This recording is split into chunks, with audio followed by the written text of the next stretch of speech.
ওয়ালাইকুম tuition BD শিক্ষক শিক্ষার্থী এবং অভিভাবক সিরিজের আজকে ২৮তম পর্বে কথা বলবো পড়াশোনার পরিবেশ তৈরি করার নিয়ম। একজন শিক্ষার্থী ভালোভাবে পড়াশোনা করার জন্য শুধুমাত্র টিচার বা ভালো বই বা ভালো সরঞ্জাম থাকলেই হয় না, বরং তার জন্য দরকার একটা সঠিক এবং মনোযোগী হয়ে পড়াশোনার জন্য একটা ভালো পরিবেশ। কারণ পরিবেশ যদি উপযুক্ত না হয় তাহলে শিক্ষার্থীর মনোযোগ ধরে রাখাটা কঠিন হয়ে যায়। তাই গার্ডিয়ানের জন্য একটা গুরুত্বপূর্ণ দায়িত্ব হলো শিক্ষার্থীর এমন একটা পরিবেশ তৈরি করা যেখানে সে স্বাচ্ছন্দ্যে মনোযোগ দিয়ে পড়তে পারবে। তো এই ব্যাপারে কয়েকটা গুরুত্বপূর্ণ কথা বলা যেতে পারে। এক হইল নির্দিষ্ট পড়ার একটা জায়গা। শিক্ষার্থীর এমন একটা নির্দিষ্ট পড়ার স্থান থাকলে তার মনোযোগ ধরে রাখার সহজ হয়। কারণ জায়গাটি হওয়া উচিত পরিষ্কার এবং গোছানো, পর্যাপ্ত আলো বাতাস আছে এবং প্রয়োজনীয় অপ্রয়োজনীয় যে ব্যাপারগুলা, জিনিসগুলা কম। যেমন খেলনা-ধুলনা এগুলো পড়াশোনার আশেপাশে না থাকাই ভালো। এতে পড়াশোনার মনোযোগ বিচ্ছন্ন হয় না। কম শব্দ এবং এই যে বিভ্রান্তিগুলা সরিয়ে রাখা। মানে কম শব্দ যেন কম থাকে এটা নিশ্চিত করা। যে পড়ার সময় অতিরিক্ত শব্দ মনোযোগ কিন্তু নষ্ট করে দেয়। যেমন টিভির যদি সাউন্ড আসে, উচ্চ শব্দে কথা বলার শব্দ যদি আসে বা মোবাইলে গেম খেলায় যদি কেউ ব্যস্ত থাকে, এইসব যত কম থাকবে পড়াশোনায় তত বেশি মনোযোগ হয়। এবং নির্দিষ্ট পড়ার সময় নির্ধারণ করে দেওয়া। একটা নির্দিষ্ট পড়ার সময় ভালো একটা যদি অভ্যাস তৈরি করা যায় তাহলে এটা খুবই গুরুত্বপূর্ণ ব্যাপার। যখন নির্দিষ্ট রুটিন হয় তখন শিক্ষার্থীর মন ধীরে, ধীরে সেই সময় পড়াশোনার জন্য অভ্যস্ত হয়ে যায়। এই সময় রুটিনটা এইভাবে করা উচিত যে স্টুডেন্ট যেন একদম টাইমলি ঘুমায়, অর্থাৎ ১০টার মধ্যে যেন ঘুমায় যায় এবং সকালে ভোরে ফজরের আগেই যেন উঠে ফজরের নামাজ পড়তে পারে।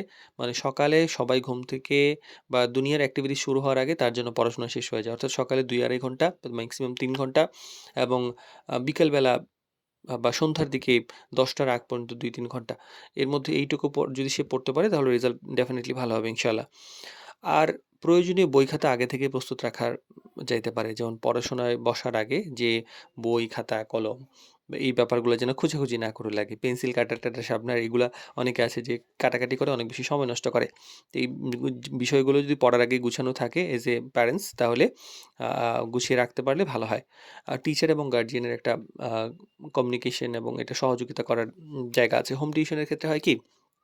টিচার এবং গার্জিয়ান একসঙ্গে যদি পড়াশোনার পরিবেশ তৈরি করতে সহযোগিতা করেন, তাহলে ব্যাপারটা সুন্দর হয়। গার্জিয়ান যদি পরিবেশ তৈরি করেন, টিচার যদি সঠিকভাবে পড়ান, তাহলে তো শিক্ষার্থীরা মানে শেখায় অনেক আগ্রহী হবে এবং তাদের জন্য সহজ হবে। উৎসাহ এবং ইতিবাচক একটা মনোভাব তৈরি করা উচিত। পড়াশোনার যে শুধু মানে টেবিল, চেয়ার, খাতা, কলম, বইপত্র এগুলা দিলেই তো হয় না। শিক্ষার্থীর মধ্যে একটা ইতিবাচক পরিবেশ, তাদের মানসিকভাবে যে তারা মানে স্বাভাবিক থাকে। কারণ অনেকে আছে যে বাচ্চারা সারাদিন এই সকাল থেকে শুরু হয় স্কুল, কোচিং, তারপরে টিউশন এরকম করতে, করতে সারাদিন চলে যায়। আবার দেখা যায় প্যারেন্টসের বাজে আচরণ বা এই ধরনের ব্যাপারগুলা থাকে। তার মানসিক স্ট্রেসটা এমন থাকে সে কাইন্ড অফ রোবটিক হয়ে যায়। তার গায়ে কোনো কথা লাগে না, কথা শোনে না, সে পড়তে পারে না এবং যে তার পড়াশোনায় কোনো আগ্রহ থাকে না। কোনো কিছুই কমপ্লিট হয় না। এই শুধুমাত্র দৌড়ানোর উপর। তো এই যে তার যে জীবনটা এভাবে চলে যাচ্ছে মানে বিষিয়ে উঠছে। তো সেই যে পরিবেশটা তার যেন না হয়। এবং পড়াশোনার রুমে অনেকে আছেন যে আদর করে হারমোনিয়াম রেখে দিচ্ছেন, গিটার রেখে দিচ্ছেন, দোল তবলা রেখে দিচ্ছেন, কম্পিউটার রেখে দিচ্ছেন, মোবাইল আশেপাশে। অর্থাৎ এই পড়াশোনার আশেপাশে এই ব্যাপারগুলো না থাকাই ভালো। পড়াশোনা সবার আগে, বাকি ইন্সট্রুমেন্টস যেগুলো আছে সেগুলো প্রয়োজনে রাখতে পারেন কিন্তু সেটা অন্য রুমে।